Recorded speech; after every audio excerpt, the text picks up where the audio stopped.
This week in the Missouri Senate, we review the latest on Medicaid expansion in the Show Me State. If he does nothing, I think folks start enrolling. The next thing that's got to happen is the governor has to either accept applications or not. Expanding Medicaid has been an issue for some time, with a divide amongst lawmakers over how it should be done or should happen at all.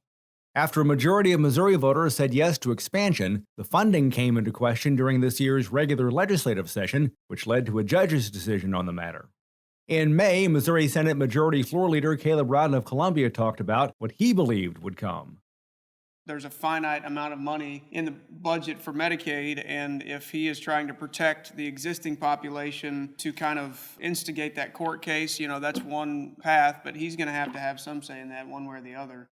Missouri Senate Minority Floor Leader John Rizzo of Kansas City, also in May, said he agreed with this assessment.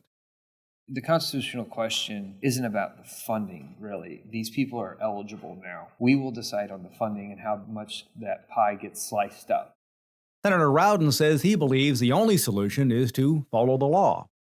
For me, the answer was always very clear that the right thing was to fund expansion based on where we are now, not based on where we were 5 years ago, but based on the constitutional language that is in the Constitution. Clearly, that was really never in doubt for me personally. Senator Rizzo adds a majority of Missourians said yes to Medicaid expansion. Voters knew what they were voting for. When they vote for something, they expect it to be funded, especially when it's in the Constitution. Senator Rowden also points out every attempt was made to find common ground on this matter. Compromise on this issue is a little bit difficult. Appropriations Share has a plan that I think was actually in House Bill 21. It's an idea that I think initially came from our folks that we could put some money aside in the case that the court rules that we've got to let those folks into the Medicaid rolls. Senator Rizzo says the discussion will continue. I've been inundated with phone calls from different organizations and different groups and constituents when the House did not put it in the budget. It is a real issue to the people of the state of Missouri. Senator Rowden also says a path forward remains, especially now that a judge has ruled on Medicaid expansion.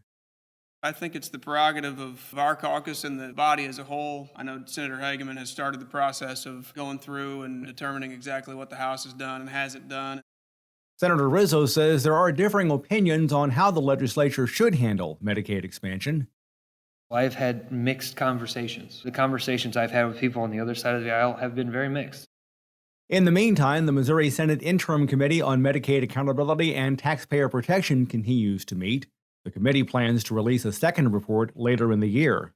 And remember, you can follow these and other issues facing the Missouri Senate by visiting our website, senate.mo.gov. Reporting from the state capitol, I'm Dean Morgan.